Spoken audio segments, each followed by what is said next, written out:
Welcome to TV 999 news. కుటుంబ సభ్యుల్ని ఆదుకోవాలి. విద్యుత్ తగిలి విద్యార్థి మృతి.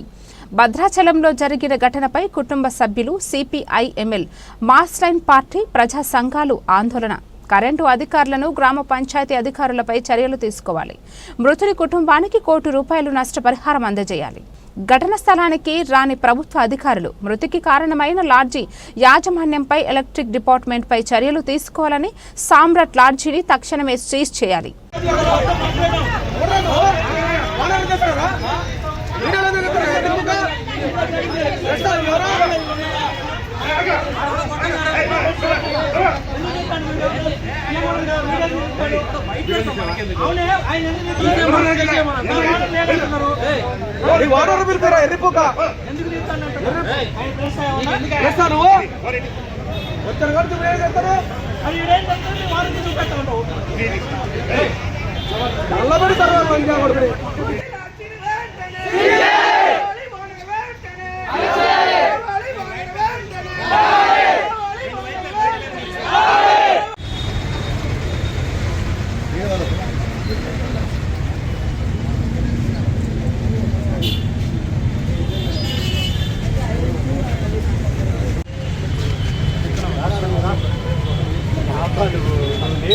అడ్డెళ్ళకండి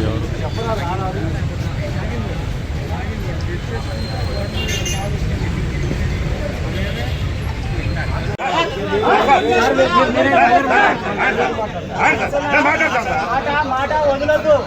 పద్ధతి ఉంటే పద్ధతి ఉండి మాట్లాడు. నేను అర్థం పగల కొడతా, లాంటి పగల కొడతా అంటే మేము ఉండేందుకు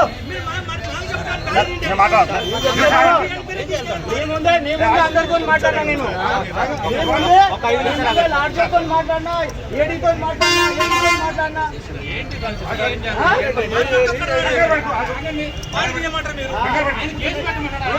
కేసు పెట్టమంటానా? కేసు పెట్టమంటున్నా నేను.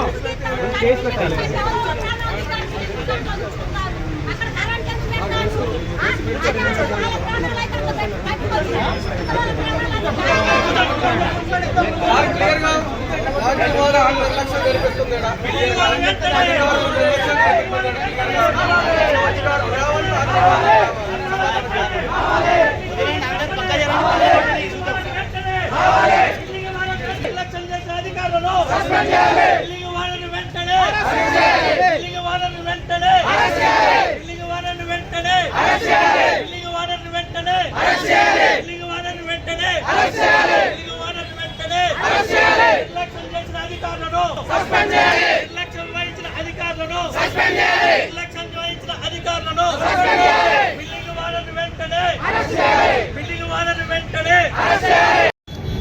ఈరోజు భద్రాచలంలో జరిగినటువంటి ఘటన చాలా విషాదకరమైన ఘటన.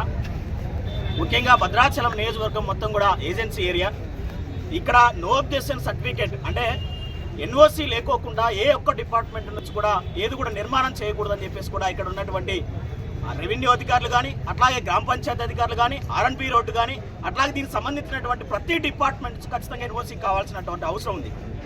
దాన్ని తీసుకోకుండా ఆర్థిక లావాదేవీల్ని పెట్టుకొని ఎలక్ట్రిసిటీ డిపార్ట్మెంట్ ఎవరైతున్నారో ఇదే కాకోకుండా ఇప్పుడు సామ్రాట్ సంబంధించినటువంటి లాడ్జీలు గతంలో అనేక దరఖాస్తులు పోయినప్పటికీ దాన్ని పట్టించుకోకుండా ఆర్థిక సౌలభ్యాలు పెట్టుకొని ఈరోజు అక్కడ నిర్మాణం చేయడం వల్ల మొత్తం కూడా విద్యార్థి చనిపోవడం అనేది కారణం అనేది జరిగింది.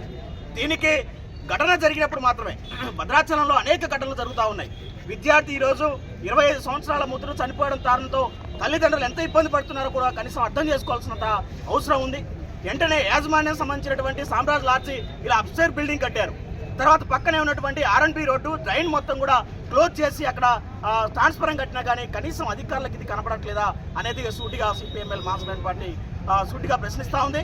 కాబట్టి దీని మీద కారణమైనటువంటి ఎవరైతే ఉన్నారో గ్రామ పంచాయతీ అధికారులు కానీ, ఇక్కడ ఇంకోటి భద్రాచలానికి ఉన్నటువంటి గొప్ప ఉద్దేశం ఏంటంటే ఐటీడీఏ పీఓ ఇక్కడ స్పెషల్ ఆఫీసర్ గ్రామ పంచాయతీకి ఐటీడీఏ పీఓ గారు ఏం చేస్తా ఉన్నారో కూడా అర్థం కాని పరిస్థితి. ఇక్కడ ఒక ఆర్జీఓ ఉన్నారు, అట్లాగే ఒక సబ్ కలెక్టర్ సంబంధించిన ఆఫీస్ ఉంది. రెవెన్యూ ఆఫీస్ ఉంది. ఇవన్నీ ఎవరు ఏం చేస్తున్నారో అర్థం కాని పరిస్థితి. ఇరిగేషన్ డిపార్ట్మెంట్ ఒక పక్క ఉంది, ఎలక్ట్రిక్ సంబంధించినటువంటి డిపార్ట్మెంట్ ఒక పక్క ఉంది. ఇవన్నీ కూడా పట్టించుకునే పరిస్థితి. ఈరోజు మాత్రం పోలీసు వారు వచ్చి మాత్రం ఎంక్వైరీ చేస్తున్నారు తప్ప ఇప్పటి వరకు కూడా ఈ సంబంధిత అధికారులు ఎవరు కూడా రాని పరిస్థితి. దాంతోపాటు ఇప్పటి వరకు కూడా బిల్డింగ్ సంబంధించినటువంటి వానరు ఇప్పటి వరకు రాలేదు. ఏం జరిగింది, ఎలా జరిగింది అని తెలుసుకోవడం కోసం కూడా ఇప్పటి వరకు బిల్డింగ్ వారు కూడా ఇప్పటికి వచ్చి ఇక్కడికి ఉన్నటువంటి ధర్నా చేస్తా ఉంటే కనీసం స్పందించిన పరిస్థితి లేదు. కాబట్టి ఆర్థిక సౌలభ్యాలు, ఆర్థిక అహంకారం ఏమవుతుందో ఖచ్చితంగా ఈ అహంకారం తిప్పికొట్టడం కోసం ప్రయత్నం చేస్తే ఖచ్చితంగా ప్రజల అహంకారానికి గురికాగా తప్పదు. దాంతోపాటు బిల్డింగ్ సంబంధించిన వాండర్ మీద క్రిమినల్ కేసు నమోదు చేయాలి. దాంతోపాటు కుటుంబ సభ్యులకు మాత్రం ₹1 నష్టపరిహారం ఇవ్వాలి.